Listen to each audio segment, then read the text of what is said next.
Good morning to all of you. This is today's the Hindu newspaper analysis session in which we will discuss mainly three issues which have national and international importance for UPSC civil services examination. Today we will discuss three issues. The first issue is related to healthcare sector in India, and the second issue is Delhi most polluted capital in world, and the third issue is related to new immigration bill seek to tighten existing regulation. So let's discuss all the issues in detail. What are various issues and challenges before Indian healthcare sector?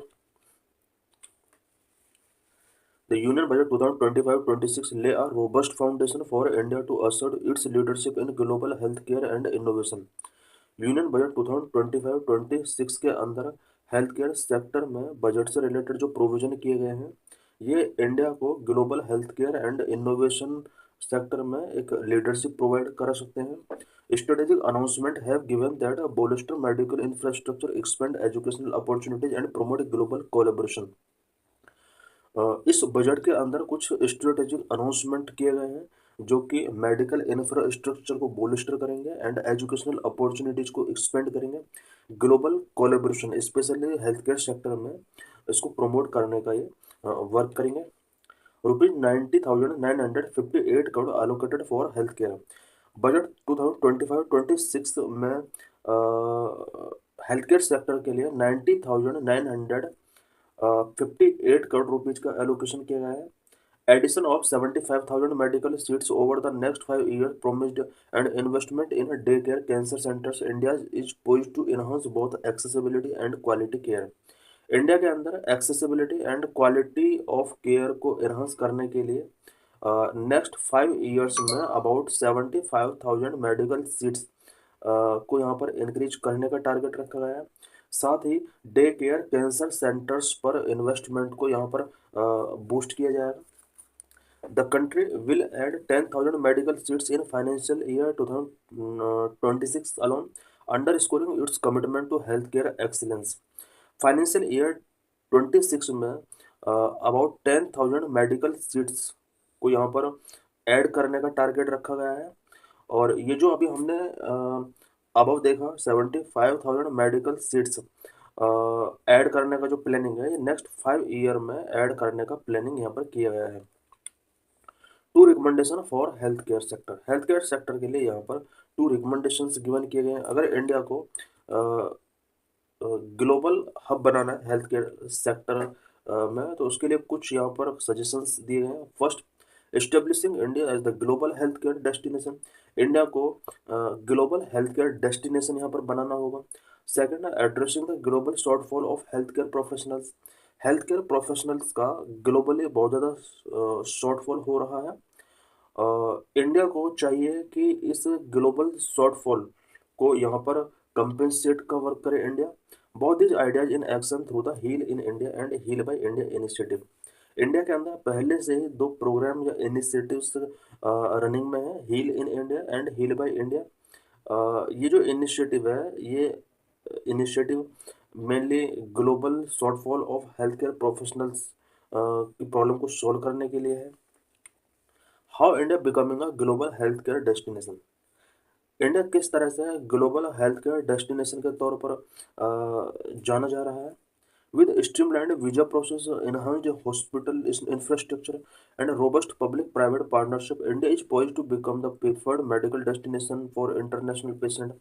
International patient के लिए India medical destination बन चुका है because India के अंदर visa process को streamline किया गया है एंड हॉस्पिटल इंफ्रास्ट्रक्चर को यहाँ पर एनहांस किया गया है।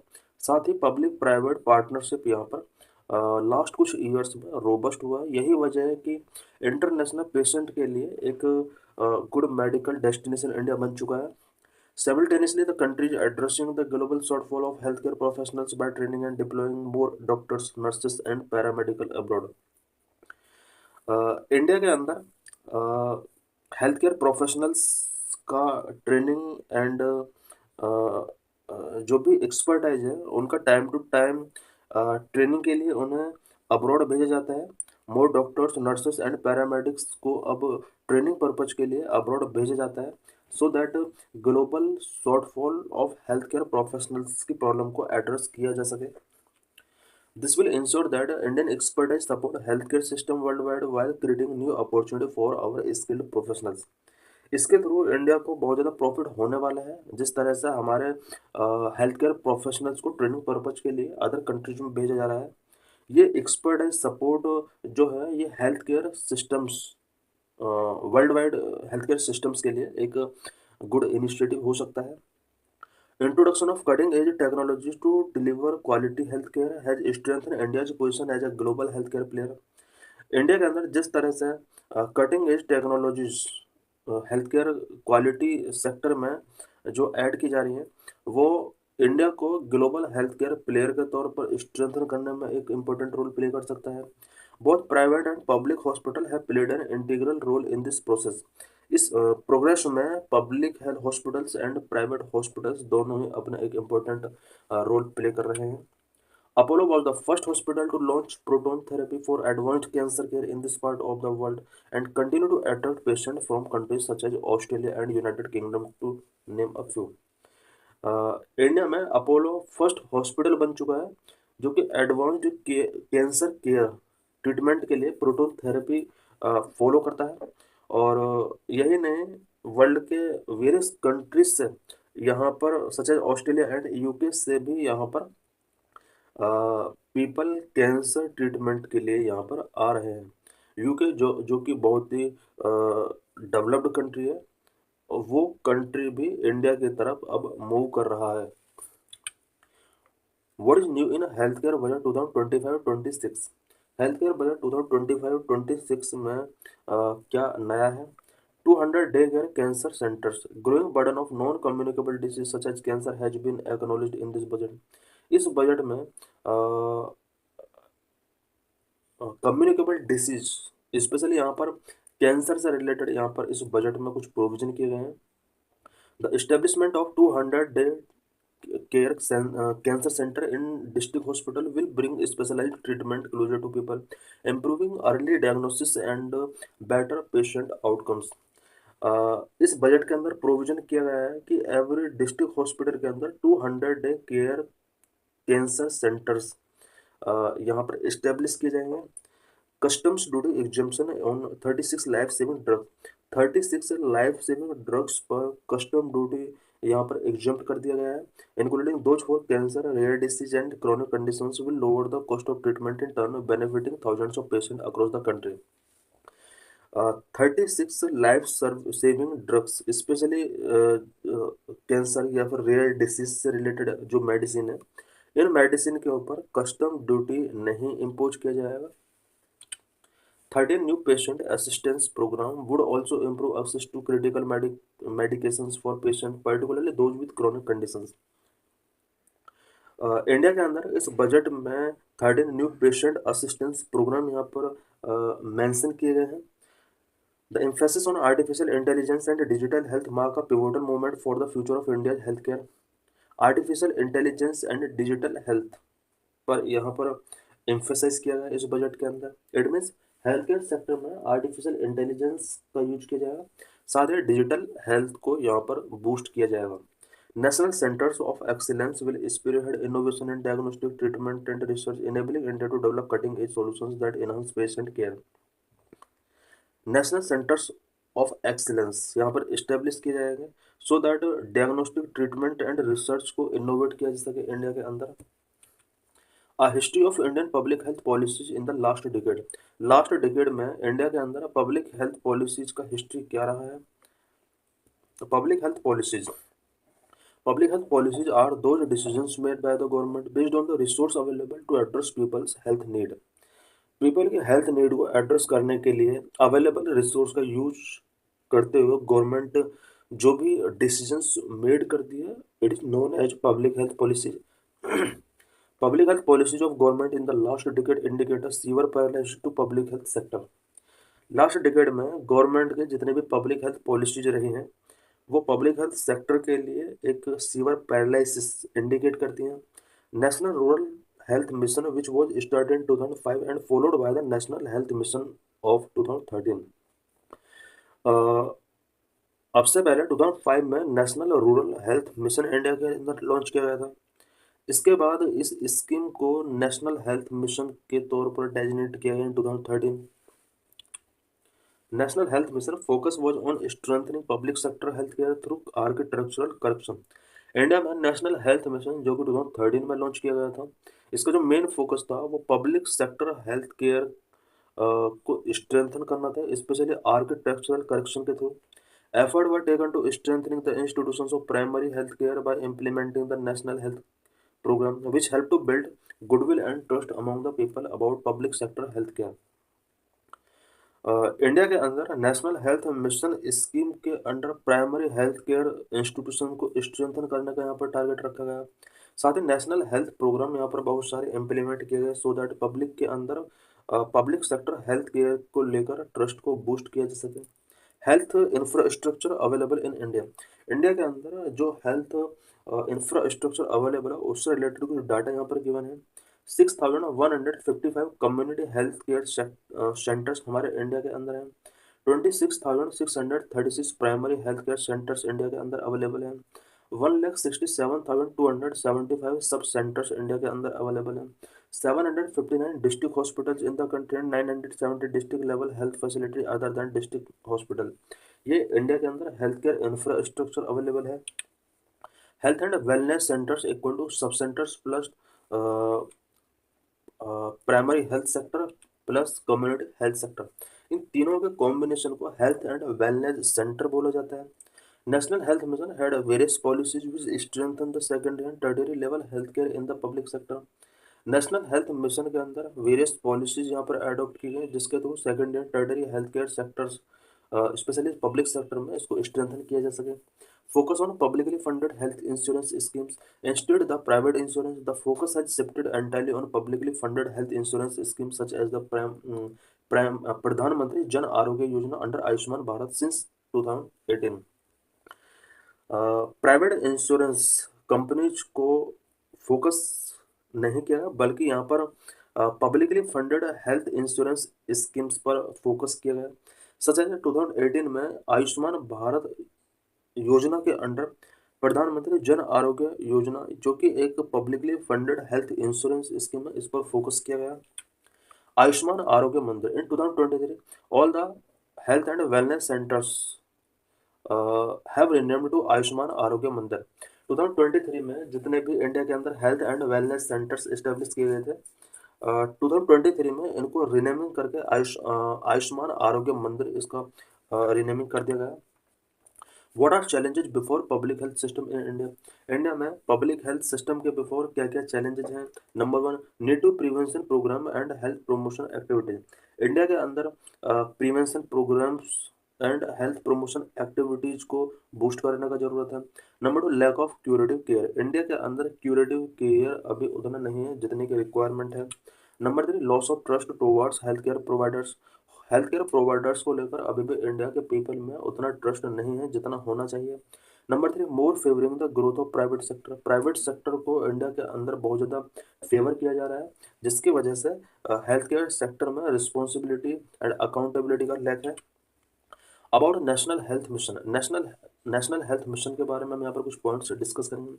National Health Mission was launched in 2013, subsuming the National Rural Health Mission launched in 2005 and National Urban Health Mission launched in 2013। India के अंदर 2013 में नेशनल हेल्थ मिशन लॉन्च किया जाता है। इससे पहले इंडिया के अंदर नेशनल रूरल हेल्थ मिशन था जो कि 2005 में लॉन्च किया गया था and national urban health mission जो कि 2013 में लॉन्च किया गया था। इन दोनों मिशन को इंक्लूड करके नेशनल हेल्थ मिशन यहाँ पर इसको रीनेमिंग कर दिया गया। The main programmatic component of National Health Mission include health system strengthening in rural and urban areas for reproductive, maternal, neonatal, child and adolescent health and communicable and non-communicable diseases। National health mission के अंदर जो main program में component थे वो rural and urban areas में health system को strengthen करना था such as reproductive, maternal, neonatal, child and adolescent health and communicable and non-communicable disease। ये कुछ कंपोनेंट थे जिन पर मेन इस मिशन के अंडर फोकस किया गया। The National Health Mission aims to universal access to equitable, affordable, and quality healthcare services. National Health Mission is also provided free services related to maternal health, child health, adolescent health, family planning, universal immunization program, and for major diseases such as TB, vector-borne diseases like malaria, dengue, and kala-jar, leprosy, etc.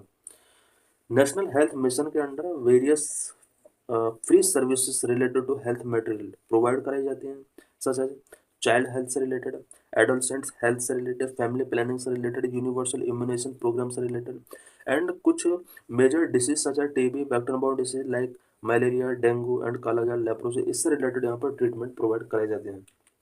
Objective of national health mission, national health mission का क्या क्या objective है? Reduce total fertility rate to 2.1 तक total fertility rate को reduce करना। Reduce maternal mortality rate to 1/1000 live birth, maternal mortality rate को 1/1000 live birth तक लेकर आना है। Reduce infant mortality rate to 25/1000 live birth, infant mortality rate को 25 तक यहाँ पर लेकर आना। Prevention and reduction of anaemia in women age 15 to 49 years, women जो कि 15 टू 49 ईयर्स की हैं उनके अंदर एनीमिया को रिड्यूस करना, प्रिवेंट करना, ये भी एक टारगेट रखा गया है। Prevention and reduce mortality and morbidity from communicable non communicable injuries and emergency disease, reduce house hold expenditure on health care expenditure, reduce annual incidence and mortality from TB by half, reduce prevalence of leprosy to less than 10,000 population and incidence to zero in all districts. Annual malaria incidence to less than 1/1000, less than 1% microfilaria prevalence in all districts. Aims to Kalajar elimination by 2015, less than 1 case per 10,000 population in all blocks. Major initiatives supported under National Health Mission. National health mission के under कौन कौन से initiatives taking किए गए हैं? Number 1, राष्ट्रीय बाल स्वास्थ्य कार्यक्रम, ये इसी के अंडर आता है। जननी शिशु सुरक्षा कार्यक्रम इसी के अंदर आता है। Implementation of free drugs and free diagnostic service initiative, PM national dialysis programme, Ayushman Bharat, Pradhan Mantri Jan Arogya Yojana, ये सब नेशनल हेल्थ मिशन के अंडर आने वाली स्कीम्स है। Number 7, mobile medical units and teleconsultation services are also being implemented to improve access to healthcare, particularly in rural areas. Number 8, implementation of national quality assurance framework in all public health facility. ये सभी जितना भी हमने provision अभी discuss किए हैं ये सब नेशनल हेल्थ मिशन के अंडर आते हैं। Achievement of national health mission, national health mission के क्या क्या अचीवमेंट अभी तक रहे हैं? Improvement in health indicator, health indicators में काफ़ी इम्प्रूवमेंट देखा गया है। Number 2, growth in public health facilities, public health facilities में काफ़ी ग्रोथ हुआ है। हेल्थ सेक्टर रिफॉर्म्स क्या क्या हुए हैं? Addressing high out of pocket expenditure. Number 1, improvement in health indicators, it had lead to significant improvement in material, newborn and child health indicators, particularly for maternal mortality ratio, infant and under 5 mortality rates. Health indicators में काफ़ी improvement देखने को मिले हैं, such as maternal, newborn and child health indicators काफ़ी improve हुए हैं। All of these the rate of decline in India are much higher than the global average and these decline have accelerated during the period of implementation of national health mission. Health indicators में जो improvement हुआ है ये global average के compare में काफ़ी fast rate से improvement हुआ है और ये सब तब हुआ है जब इंडिया के अंदर नेशनल हेल्थ मिशन लॉन्च किया गया। Number 2, growth in public health facilities, national health mission target to build a network for public health facilities with health and wellness centre. Health and wellness centre जिन्हें अब आरोग्य मंदिर के तौर पर जाना जाता है, इन्होंने पब्लिक हेल्थ को बूस्ट करने के लिए या नेटवर्क को बिल्ड करने के लिए फैसिलिटीज प्रोवाइड की हैं। It also offer comprehensive primary and secondary care services to the citizen. National health mission ने comprehensive primary and secondary care services citizens के लिए प्रोवाइड कराई हैं। Number 3, health sector reforms, national health mission enable the design and implementation of reforms specifically related to governance, procurement and technology. Number 4, addressing high out-of-pocket expenditure to reduce current high level of OOPE. Almost 70% of the OOPE is on account of drugs and diagnostic. The free drugs and free diagnostic services initiative have been implemented under the National Health Mission. Because India में patient का 70% budget जो इनकर होता है वो diagnostic and drugs पर होता है, बट इंडिया के अंदर free drugs and free diagnostic services initiatives start किए गए हैं अंडर नेशनल हेल्थ मिशन के अंडर, और इसके अंडर फ्री ड्रग्स पेशेंट को प्रोवाइड कराई जाती हैं। This is previous year question related to this article. According to a recent report, Delhi is the most polluted capital in the world. So let's discuss the issue in detail. Why news? 13 of the world's 20 most polluted cities are in India, with Barnihad in Assam topping the list, according to a new report published on 11 March. 11 मार्च को एक report pollution से related publish की जाती है, जिसमें world के top most 20 polluted cities में से 13 सिटीज इंडिया के अंदर है, जिनमें से आसाम के अंदर बर्निहाट टॉपर है। Delhi remains the most polluted capital city globally, while India ranked as the world's fifth most polluted country in 2024. 2024 में India fifth most polluted country रहा है पूरे वर्ल्ड के अंदर। वहीं अगर कैपिटल सिटी की बात की जाए ग्लोबली, तो दिल्ली अभी भी मोस्ट पॉल्यूटेड कैपिटल सिटी है पूरे वर्ल्ड के अंदर, टॉप पर है। 4 cities in Pakistan and 1 in China. 4 cities in top 20 में पाकिस्तान की हैं, एंड इनमें 1 सिटी चाइना से बिलोंग करती है। Delhi grappled with high air quality. The problem worsened in winter when unfavorable meteorological conditions combined with vehicular emissions, paddy straw burning, firecrackers and other local pollution sources make the air quality hazardous. Delhi के अंदर air quality pollution बहुत ज़्यादा है, और यहाँ पर कुछ unfavourable meteorological conditions होती हैं जो कि इस पोल्यूशन को इंक्रीज करने में एक इंपॉर्टेंट रोल प्ले करते हैं। साथ ही vehicular emissions, paddy straw burning, fire crackers and other local pollution sources Delhi को पॉल्यूट करते हैं। India alone accounted for 2.1 million of death attributed to air pollution. India के अंदर 2.1 मिलियन डेथ पोल्यूशन की वजह से होती है ईयरली। 2.1 मीन्स अबाउट 21 लाख के आसपास यहाँ पर ईयरली डेथ होती है। WHO estimate that air pollution kills 7 million people every year. Every year पूरे वर्ल्ड के अंदर about 7 million deaths, it mean 70 lakh के आसपास डेथ होता है पोल्यूशन की वजह से। Why is Delhi's air quality so poor? Delhi का एयर क्वालिटी पुअर क्यों है? According to government, stubble burning in Punjab, Haryana and UP is responsible for Delhi's pollution. It is a half true. Government के अकॉर्डिंग दिल्ली के पोल्यूशन के लिए पंजाब, हरियाणा एंड यूपी के अंदर जो स्टबल बर्निंग होता है वो रिस्पॉन्सिबल है, बट ऐसा नहीं है। रिसेंट स्टडी के according vehicles alone contribute 58%, 34% from the exhaust and 24% due to wear and tear of tires, brakes of this total. Vehicles की अगर बात की जाए दिल्ली के पोल्यूशन में, तो इसका रोल 58% है। नीचे हम देख सकते हैं सर्कुलर ग्राफ दिया हुआ है। म्यूनिसिपल सॉलिड वेस्ट का रोल 6% है दिल्ली के पोल्यूशन में। एलपीजी यूज का 6% है। कोल एंड फ्लाई एश का जो रोल है वो 14% है। Soil and road dust 4%। Vehicles का हम देख सकते हैं कि सबसे ज़्यादा रोल यहाँ पर 58% तक रोल है दिल्ली के पोल्यूशन में। What is air quality index? Air quality index is a measure of the concentration of air pollutants, PM2.5, PM10, nitrogen dioxide, sulfur dioxide, carbon monoxide, ozone, ammonia and lead in the air at a monitoring location। किसी भी monitoring location पर air pollutant के concentration का जो measure किया जाता है, this is known as air quality index. अब इस 8 पॉल्यूटेंट ये कौन कौन से होते हैं एयर क्वालिटी इंडेक्स के अंदर? PM2.5 इसके अंदर इंक्लूड होता है, PM10 इसके अंदर इंक्लूड होता है, nitrogen dioxide, sulphur dioxide, carbon monoxide, ozone, ammonia and lead, ये एयर क्वालिटी इंडेक्स के अंदर काउंट किए जाने वाले 8 पॉल्यूटेंट्स होते हैं। A sub index is calculated for each of these pollutants and the worst among them is the air quality index for that location। इन सभी के लिए एक सब इंडेक्स प्रिपेयर किया जाता है, उसके बाद इन सभी का वैल्यू यहाँ पर कैलकुलेट किया जाता है। किसी भी पर्टिकुलर एरिया में इन 8 पॉल्यूटेंट में से जिसकी जो मेजरमेंट सबसे ज़्यादा होगा वो उस एरिया का एयर क्वालिटी इंडेक्स होगा। Why Delhi is becoming uninhabitable? Delhi uninhabitable क्यों बन रही है? Delhi is becoming an uninhabitable city for different reasons. Number one, Delhi has only 2 days of healthy air per year. Per year healthy day की अगर बात की जाए तो दिल्ली के अंदर ओनली 2 डे ऐसे होते हैं जहाँ पर हेल्दी डे हम देख सकते हैं। Number more than half a year people are inhaling air unfit for breathing. Half year से ज़्यादा टाइम पीरियड के लिए यहाँ पर पीपल ऐसी एयर इनहेलिंग कर रहे हैं जो कि हेल्दी नहीं है।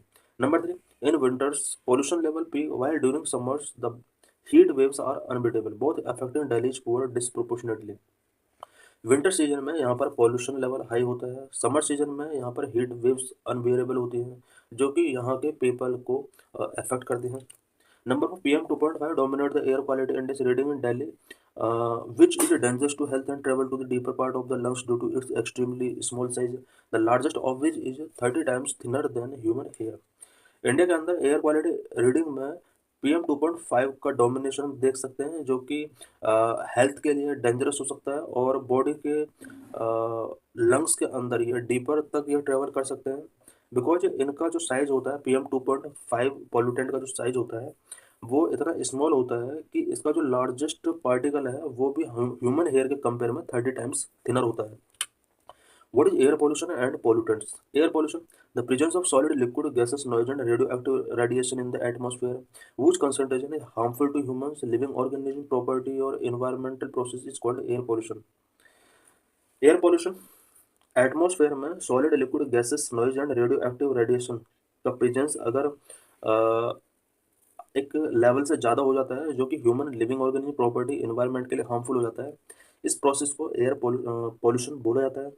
What are pollutants? Harmful substances in air pollution are known as pollutant. Air pollution में जितने भी हार्मफुल सब्सटेंसेस काउंट किए जाते हैं इन्हें हम पोल्यूटेंट्स कहते हैं.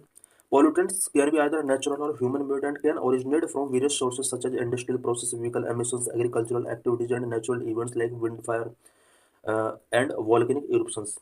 पोल्यूटेंट्स जो होते हैं वो नेचुरल भी हो सकते हैं, ह्यूमन मेड भी हो सकते हैं, वेरियस सोर्सेस के थ्रू ये ओरिजिनेट हो सकते हैं such as industrial process, vehicle emissions, agricultural activities, natural event like wild fire and volcanic eruptions के थ्रू भी ये ओरिजिनेट हो सकते हैं. Measurement standard of air quality index. Air quality index का किस तरह से मेजरमेंट किया जाता है.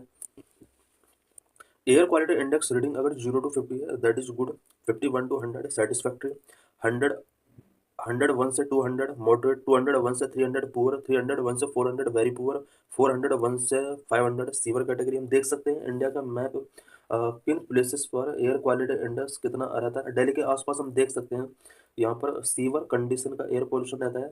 वहीं नॉर्थ ईस्ट में हम देख सकते हैं यहाँ पर गुड या सेटिस्फैक्ट्री, साउथ इंडिया में गुड या सेटिस्फैक्ट्री हो सकता है. बाकी हम देख सकते हैं मॉडरेट या पुअर कंडीशन में इंडिया के अदर पार्ट में ये पोल्यूशन रहता है. वेरियस एयर पोल्यूटेंट्स, कौन कौन से पोल्यूटेंट होते हैं. सल्फर डाइऑक्साइड होता है, नाइट्रोजन डाइऑक्साइड होता है, अमोनिया होता है, ओजोन भी इसका एक पार्ट है, कार्बन मोनोऑक्साइड इसका एक पार्ट है, लेड इसका एक पार्ट है. What are meteorological factor for pollution in Delhi. Delhi के अंदर जो पोल्यूशन होता है इसके लिए मेट्रोलॉजिकल फैक्टर्स क्या क्या होते हैं. The concentration of pollutant in the air depend not just on emission but also on many meteorological factors, temperature, wind direction, speed and rain among other things. Delhi के अंदर पॉल्यूटेंट्स का जो कंसंट्रेशन है वो सिर्फ एमिशंस पर डिपेंड नहीं करता बट कुछ meteorological factors such as temperature पर डिपेंड करता है, विंड डायरेक्शन उसकी स्पीड क्या उस पर डिपेंड करता है, rain among other thing. Delhi के अंदर कितना रेन हुआ है ये भी डिसाइड करता है कि दिल्ली के अंदर पॉल्यूशन लेवल हाई होगा या लो होगा. Number cold air in Delhi. Hot air being lighter move up thereby carrying the pollutant with it, whereas cold air trap pollutants and keep them closer to the ground. Delhi के अंदर cold air होता है winter season में जो कि pollutant को catch up करता है, ट्रैप करता है. ये भी एक रीजन हो सकता है दिल्ली के अंदर पॉल्यूशन का. Number 2 slow wind speed and lack of rainfall in Delhi. Delhi के अंदर ना रेनफॉल हो रहा है और विंड स्पीड भी विंटर सीजन में स्लो हो जाती है. ये भी एक रीजन है कि पॉल्यूशन दिल्ली के अंदर बहुत ज़्यादा विंटर सीजन में देखने को मिलता है. Cold air with slow wind speed and no rain make Delhi a pot of pollution with a lid on. Delhi के अंदर कोल्ड एयर और विंड स्पीड स्लो होता है, साथ ही नो रेन यानी यहाँ पर रेनफॉल बहुत कम हो जाता है. इस वजह से दिल्ली एक pot of pollution with a lid ये बन जाता है. What are major driving factors of air pollution. Air pollution के लिए मेजर ड्राइविंग फैक्टर्स क्या क्या हैं. Number 1 industrial and vehicular emissions. Number 2 solid waste burning. Number 3 stubble burning and various other agricultural activities. Number 4 domestic cooking and heating. Number 5 coal based power plant. Number 6 improper use of paralysis. In point से related जो भी यहाँ पर discussions हैं वो इससे पहले lecture में कर चुके हैं, कई सारे लेक्चर इससे पहले पढ़े हुए हैं कि government initiatives for controlling air pollution. Air pollution को कंट्रोल करने के लिए गवर्नमेंट की तरफ से क्या क्या इनिशिएटिव्स टेकिंग किए गए हैं. Number 1 national clean air programme India के अंदर लॉन्च किया गया. System of air quality and weather forecasting and research portal, SAFAR portal इसको बोला जाता है. New commission for air quality management, graded response action plan for Delhi for reducing vehicular pollution, BS6 vehicle यहाँ पर लॉन्च किए गए. National electric mobility mission plan India के अंदर लॉन्च किया गया है.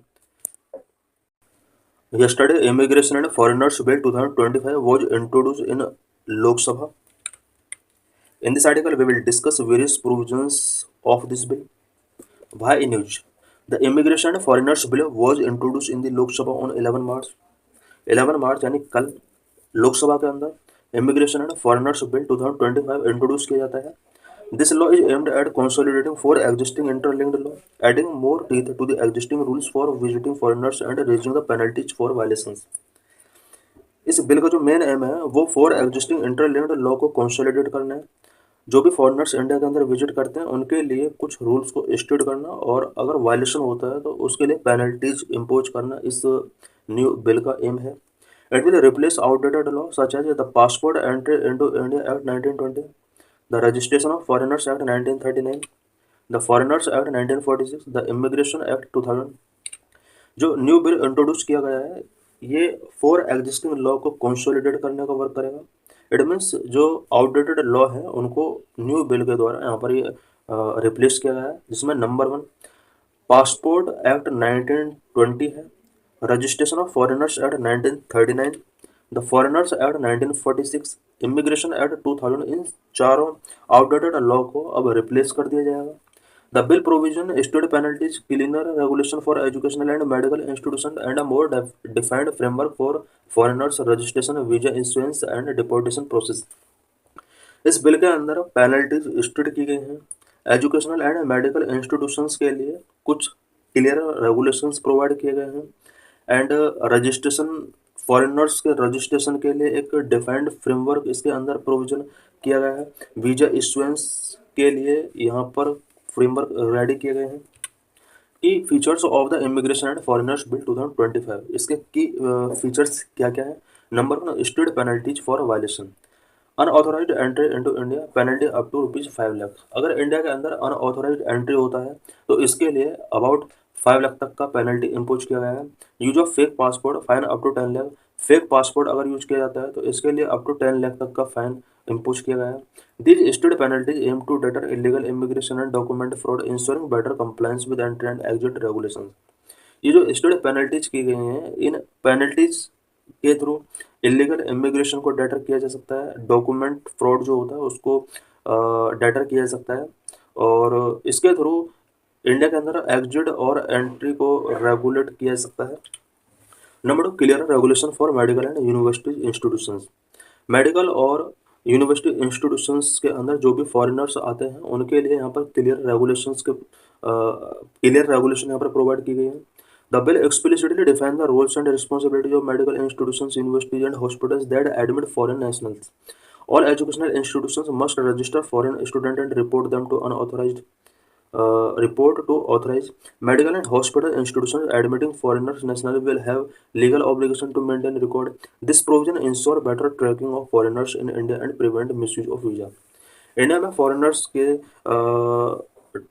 ट्रैवल को ट्रैकिंग करने के लिए और वीज़ा के मिसयूज को प्रिवेंट करने के लिए all institutions, universities and hospitals के लिए ये इंश्योर कर दिया गया है कि वो अपने इंस्टीट्यूशन में आने वाले फॉरेनर्स का एक रिकॉर्ड रेडी रखें और अथॉरिटीज़ को इससे रिलेटेड इन्फॉर्मेशन प्रोवाइड कराएं. Number 3 revised visa and passport rule. The bill grant the central government greater control over the foreigners registration, visa regulation and passport requirement.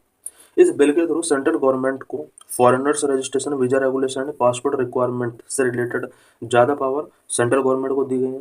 की changes include state documentation for obtaining India visa. Indian visa obtain करने के लिए documentation को state किया गया है. Enhance security of foreigners residing in India. India में जो भी फॉरेनर्स रिसाइड कर रहा है उसकी स्क्रूटिनी को यहाँ पर एनहांस किया गया है. This aim to tighten border security and improve monitoring of foreigners staying in India. Number 4 more power to immigration officers. Immigration officers को भी यहाँ पर पावर को इंक्रीज किया गया है. Now immigration officers will have greater authority to detain, investigate and deport illegal immigration. Illegal immigration को deport करने की पावर, इन्वेस्टिगेट करने की पावर, डिटेन करने की अथॉरिटी अब इमिग्रेशन ऑफिसर्स को यहाँ पर मिल जाएगी. Right to deny entry based on security risk के बेस पर इमिग्रेशन ऑफिसर यहाँ पर इंडिया में एंटर करने के लिए डिनाई कर सकता है. The power to control movement of restricted foreigners. Restricted foreigners का मूवमेंट इंडिया के अंदर नहीं हो सकता है, ऐसा इमिग्रेशन ऑफिसर को पावर दिया गया है.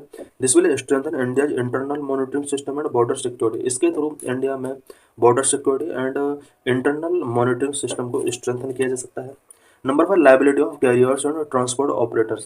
कैरियर्स एंड ट्रांसपोर्ट ऑपरेटर्स के लिए यहाँ पर कुछ लाइबिलिटी इम्पोज की गई है। New bill includes provisions holding transport operators responsible for carrying unauthorized foreigners into India. India में अगर अनऑथोराइज्ड फॉरेनर्स को कोई ट्रांसपोर्ट के थ्रू कैरी करता है तो उस कंपनी की रिस्पॉन्सिबिलिटी होगी इससे related. Airlines, transport agencies and shipping companies must verify passenger documents before boarding. Boarding करने से पहले airlines, transport agency and shipping companies को पैसेंजर के डॉक्यूमेंट को वेरीफाई करना होगा। Carriers found in violation will face legal penalties. Illegal migration को career करने वाले कंपनी या इंडस्ट्री को यहाँ पर लीगल पेनल्टीज फेस करना होगा अगर कोई वायलेशन होता है। This ensure better enforcement of international travel norms and prevents illegal entry into India.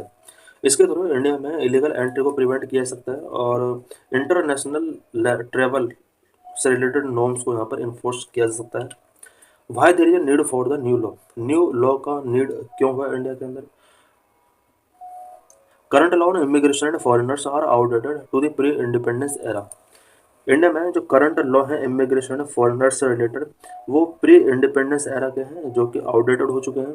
This law were framed during war time condition and are no longer suitable for India's current security and immigration challenges.